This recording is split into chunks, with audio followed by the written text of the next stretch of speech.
آج پورے 10 دن ہو گئے تھے مجھے جاب ڈھونڈتے ہوئے، پر مجھے امید نظر نہیں آ رہی تھی۔ اب تو فاقوں کی نوبت آ جاتی اگر مزید ایک ہفتے کے اندر مجھے کوئی جاب نہیں ملتی۔ آخر مجبور ہو کر میں نے ایک ہفتے پہلے نیوز پیپر میں دیکھی ہوئی جاب پہ جانے کا سوچا۔ جاب کے سلسلے میں جو ایڈ نیوز پیپر میں تھا وہ تھوڑا نہیں بلکہ کافی عجیب تھا، اور مجھے امید نہیں تھی کہ کوئی جاب بھی ہوگی۔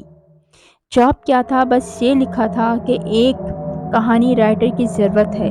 ٹائمنگ صبح 10 بجے سے شام 6 بجے تک ہوگی، نہ اس سے پہلے آنا ہے نہ اس کے بعد رکنا ہے۔ چابی گھر کے مین گیٹ کے اوپر ملے گی اور کہانی روز رائٹنگ ٹیبل میں موجود ہوگی۔ سنڈے کو صرف ایک چھٹی ہوگی۔ تنخواہ 50,000 ماہانہ، جو کہ جاب کے حساب سے بہت زیادہ تھی۔ اس کے علاوہ جاب کی کوئی ریکوائرمنٹ بھی نہیں تھی۔ میں دوسرے دن بتائے ہوئے ایڈریس میں پہنچ گیا۔ ایک بہت ہی پرانی طرز کی بنی ہوئی بلڈنگ تھی۔ مجھے 4 فلور میں جانا تھا۔ پوری بلڈنگ ہانٹڈ لگ رہی تھی۔ خیر اپارٹمنٹ اندر سے کافی کشادہ اور صاف ستھرا تھا۔ رائٹنگ ٹیبل پہ نہ صرف کہانی کا مواد موجود تھا بلکہ ساتھ میں ایک کپ چائے اور گرما گرم ناشتہ بھی موجود تھا۔ میں نے چونکہ کافی دنوں سے اچھا ناشتہ نہیں کیا ہوا تھا، اس لیے ڈٹ کر ناشتہ کیا اور کہانی لکھنا شروع کیا۔ وقت کا پتہ ہی نہیں چلا۔ 4:30 ہو گئے۔ میں نے ٹھیک 4:55 میں گھر لاک کیا اور نکل گیا۔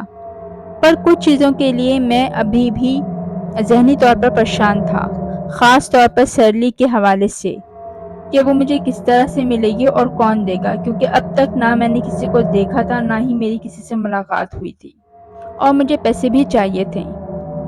دوسرے دن میں نے کہانی لکھنے کے بعد ایک پرچے میں 50% ایڈوانس کا تقاضا کیا۔ مجھے امید تو 10,000 ہی بھی نہیں تھی، پر دوسرے دن ٹیبل پہ ایک انویلپ موجود تھا اور اس پہ پورے 25,000 روپے موجود تھے۔ میں سیلری کے حوالے سے بھی سیٹسفائی ہو گیا۔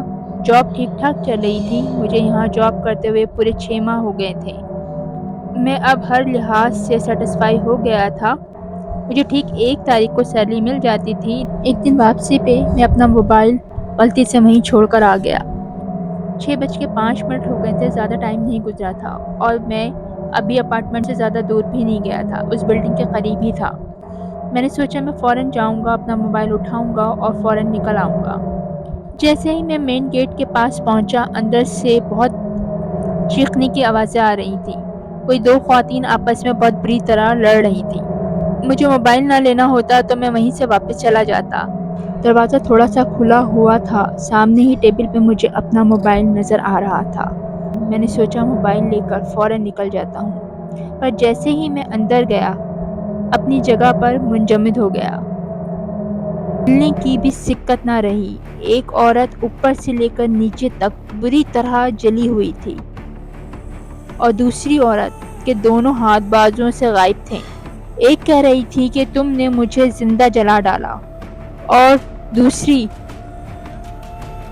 دوسری کہتی تھی کہ تم نے میرے دونوں ہاتھ کاٹ ڈالے۔ میں تڑپ تڑپ کر اسی گھر میں مر گئی، اور آج میں اپنی کہانی بھی نہیں لکھ سکتی، دوسروں کے ہاتھ کی محتاج ہوں۔ وہ دونوں ہی بہت زیادہ خوفناک لگ رہی تھیں۔ میں زیادہ دیر تک اپنے پیروں پر قائم نہیں رہ سکا اور زمین بوس ہو گیا۔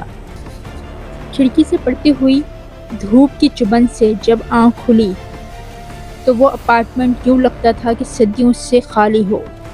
بہت ہی وحشتناک اور خوفناک لگ رہا تھا۔ میں گرتے پڑتے اپارٹمنٹ سے باہر نکلا۔